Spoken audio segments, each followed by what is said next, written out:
Hello 171 class, this is your notes for section 3.2, log functions or logarithmic functions, which I call just log functions. So a logarithm is an exponent. Okay, note down here I got it written. A logarithm is an exponent. So to illustrate the idea, notice I've got 5 different powers here, and these are all whole number powers, so 1, 2, and 3. 5 to the first is 5, 5 squared is 25, 5 to the third is 125. Well, notice with these outputs, these answers, when we're raising 5 to powers, we're skipping a whole lot of numbers. We're passing 6, 7, 8, all the way up to 25, an infinite number of decimals in there as well. But in particular, the whole numbers. So one of the numbers I'm skipping, for instance, is 15. So 5, 25, 15's in there somewhere. There's some power I can raise 5 to get 15, and that number would be between 1 and 2. Okay, but it's not a whole number. That value that gets me from 5 as the base, raising it to a power to give me 15, is a logarithm. That value that we're missing is what we would write as the log base 5 of 15. Right? That's what I need to raise 5 to get 15. Okay? It's a decimal, right? It's roughly about 1.6826 is the value that I need. That's what this logarithm is approximately. Okay? And again, that's between 1 and 2. But exactly, exactly it is this. Okay, it's similar to square roots. Like back in 2.5 when we were coming up with the zeros of polynomials, and some of them would look like 1 plus, the square root of 5 over 2 or something like that. That would be our answer exactly. Now we could type that in our calculator and get a decimal and get an approximation. Right, that would be this version. But if we wanted to write it exactly, we wrote it like this. Well, that's the same thing with logarithms. If we want to write these things exactly, we keep the word log in there. But a logarithm is just an exponent. The exponent required to raise 5 to get 15 out is the log base 5 of 15. Alright, and then the same thing down here. I want to raise 5 to some power and get some number between 25 and 125. Let's say 117. Alright, 5 to some power is 117. What is that power?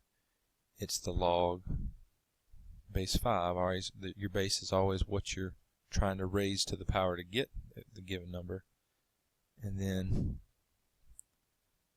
the number you're desiring to get out is the input of the logarithm. Okay, so these are like functions. These are functions. This is like the input. This is the name of the function, and then that number down here, this little subscript, is the base of the logarithm. Alright, I call that the base of the logarithm. In 3.1, when we did exponential functions, b was used to be the base of the exponential function, and it's the exact same base because logarithms and exponentials literally are the same thing. It's just they're written in different forms. Right here, y is equal to the log base b of x, and b to the y equals x. They're the exact same thing. It's just 2 different ways to write the same thing. It's similar to saying 2 plus 3 is 5, and 5 minus 3 equals 2. Those 2 things say the same thing as well. It's just how we choose to write them. The relationship between 2, 3, and 5 can be expressed in either way. Addition and subtraction are inverses of one another. What we're going to find as we go through this section is logarithms and exponentials are inverses of one another as well. This slide, I'm trying to show you where the exponent and where the base are located in the log form and the exponential form. So in the log form, the exponent is isolated. All right, the logarithm is over on the right, and the thing that's opposite the logarithm, isolated by itself, is the exponent if you were to switch it to exponential form. Okay, and the base is always kind of below everything else. Right? The base is down here below the exponent. The base is down here in the subscript of the logarithm. So there's the base, the exponent. The way we transform back and forth between the two is we go from the base to the exponent, base to the exponent power, and then equals the input. Alright, and then here this becomes the logarithm. This goes down below the log. This is the input of the log. This goes inside the logarithm, and then this is what it's equal to.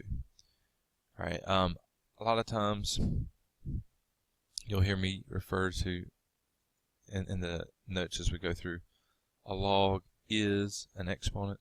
So equals, we translate is to equals. We're going to translate back from equals to is. A logarithm is an exponent. So when you make that transformation, you get at least the exponent right. Alright, the base is always below everything else. So base to the exponent equals the input of the logarithm.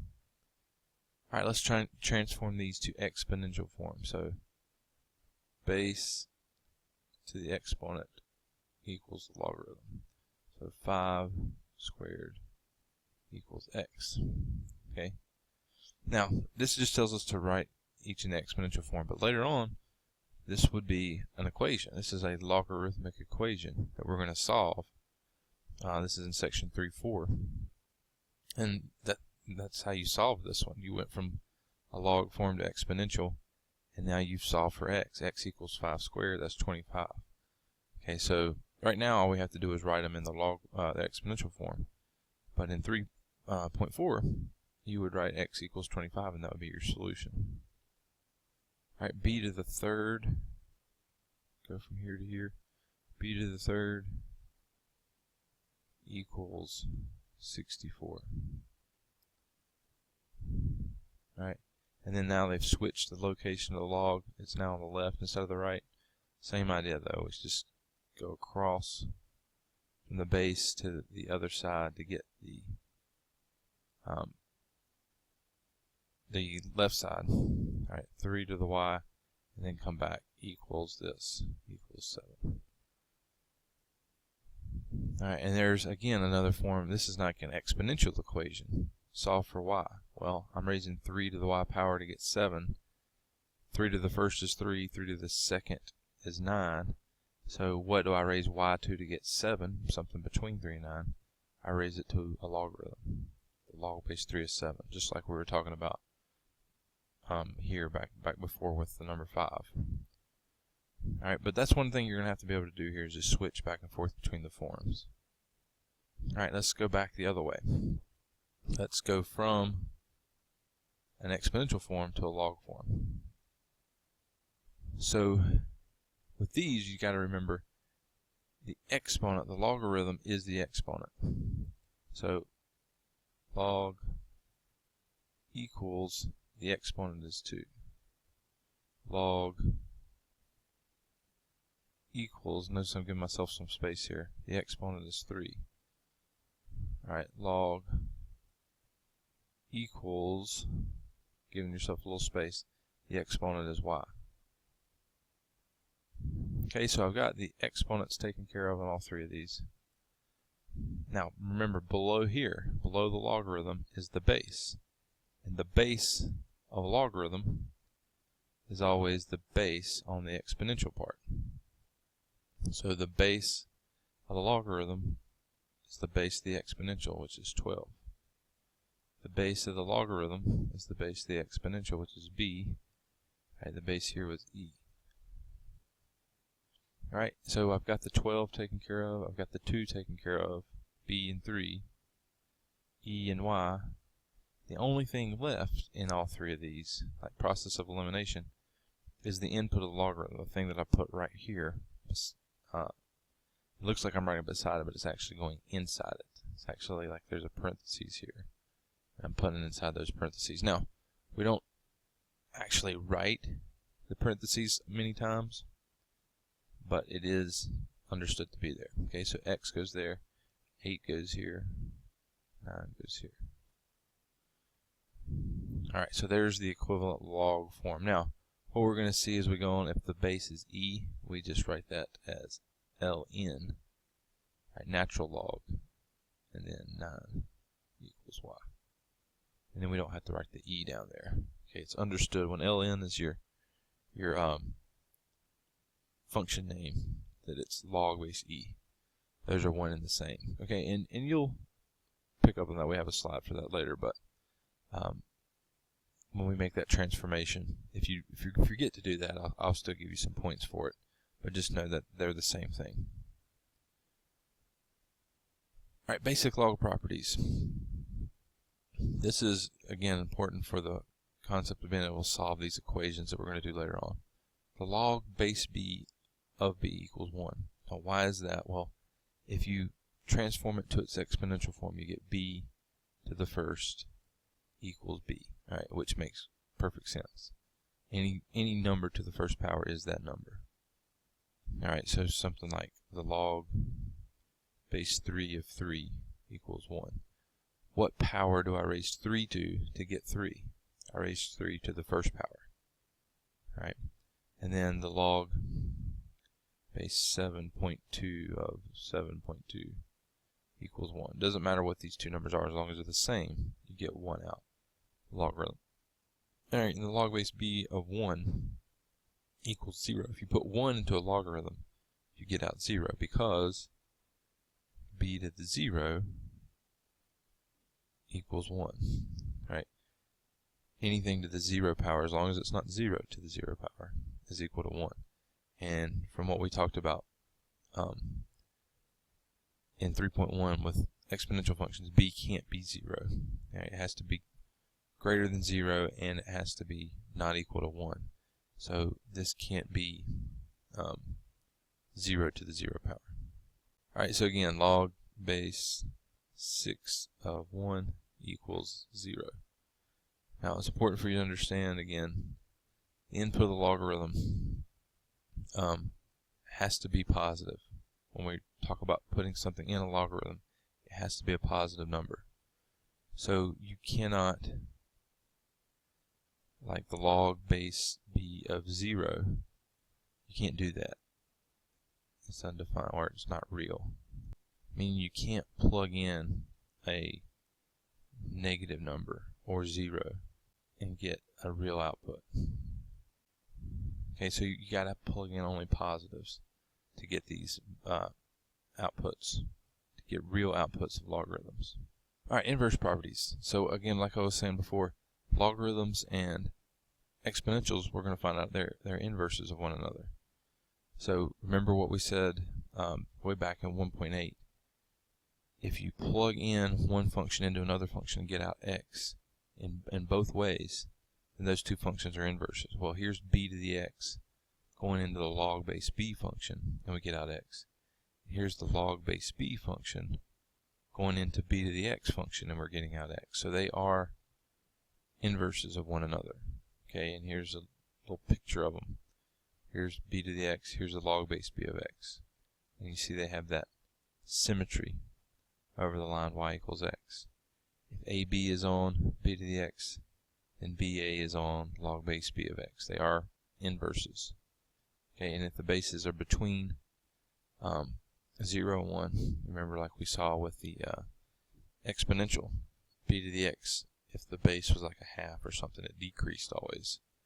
Same thing with a log function. It's going to decrease, but it's flipped around that line y equals x. Plugging in a function to some power into the same base of the log of that function, it basically just wipes out the log and the exponential. So like right here, the log base 4 and the 4 get wiped out, and we just get a 5.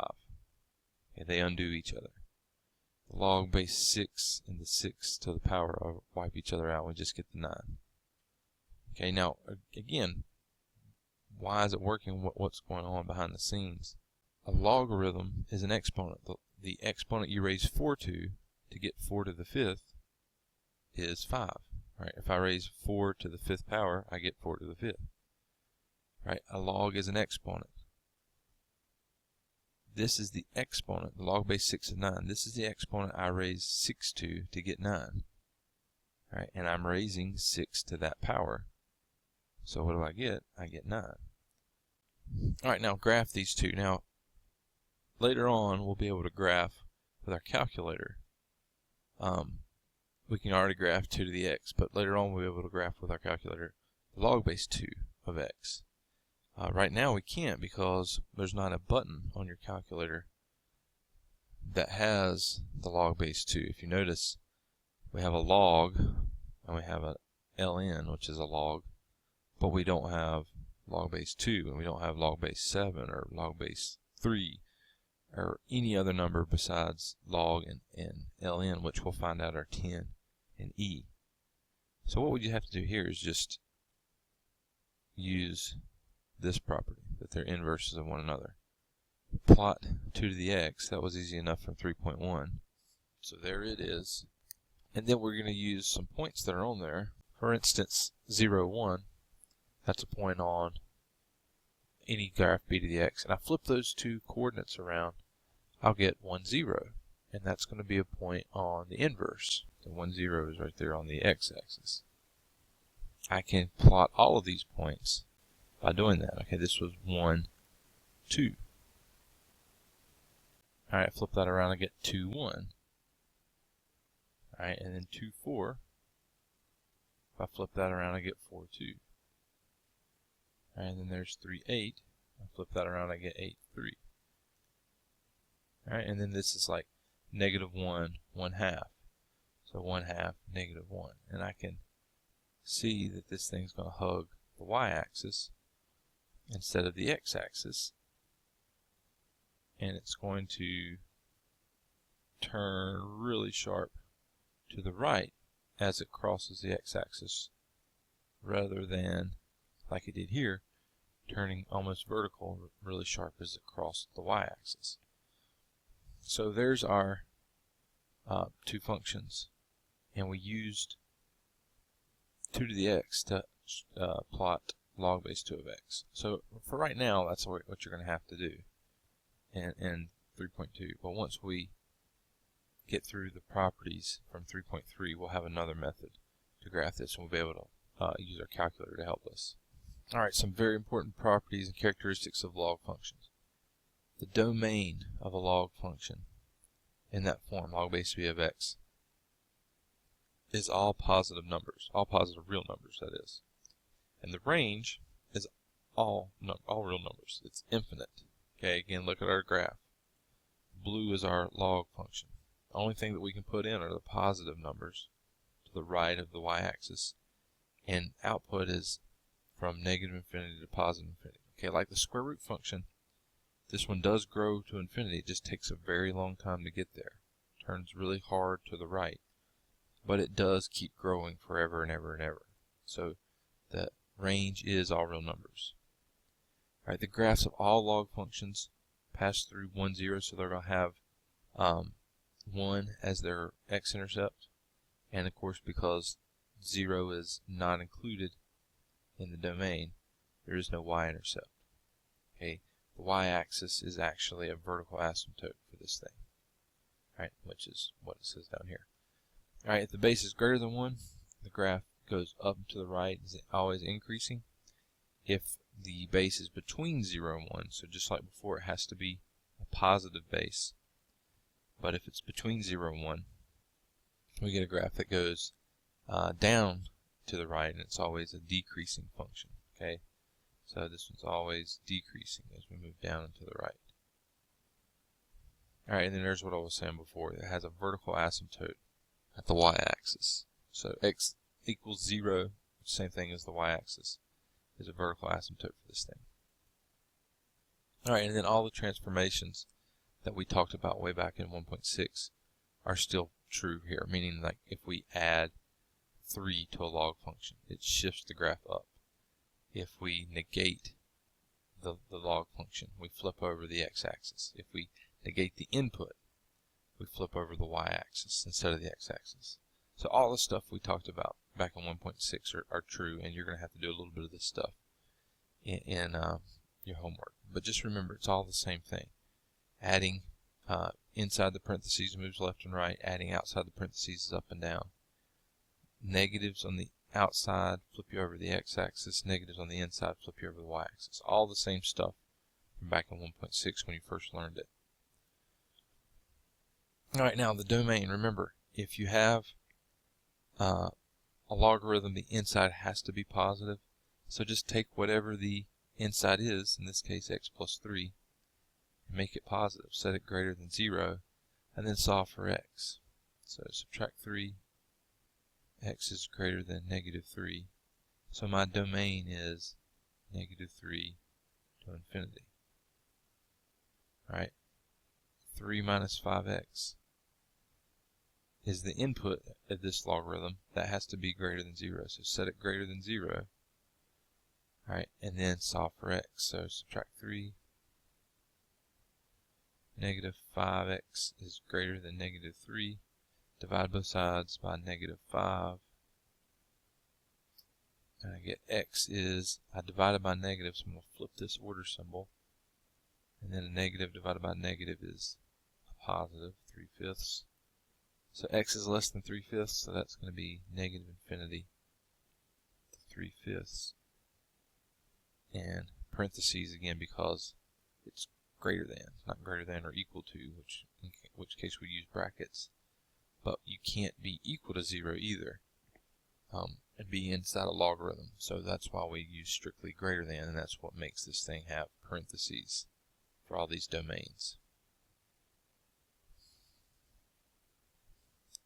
Alright, log bases in your calculator, that's what I was referring to before. What we call a common log is a base 10, and then we just, if the base is 10, we just leave it off and just write the log.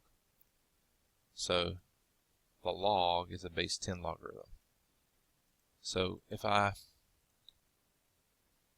take the log of 10, alright, what do I raise 10 to, the base 10? What do I raise 10 to get 10? I raise it to the first power. Alright, the log of 100, what do I raise 10 to get 100? Well, 10 squared is 100, so 2. Alright, so when there is no base written, it's understood to be 10. Alright, then the natural log, if the base is e, that's ln. Alright, just the letters, ln. ln of x, or the natural log of x, is base e. So what do I raise e to get e squared? Alright, what do I raise e to get e squared? Well, obviously I raise it to the second power. Okay, so if the base is e, we don't write log base e, we write ln. If the base is 10, we don't write log base 10 typically, we just write log. Alright, so anyway, common logs, natural logs, the bases are 10 and e respectively.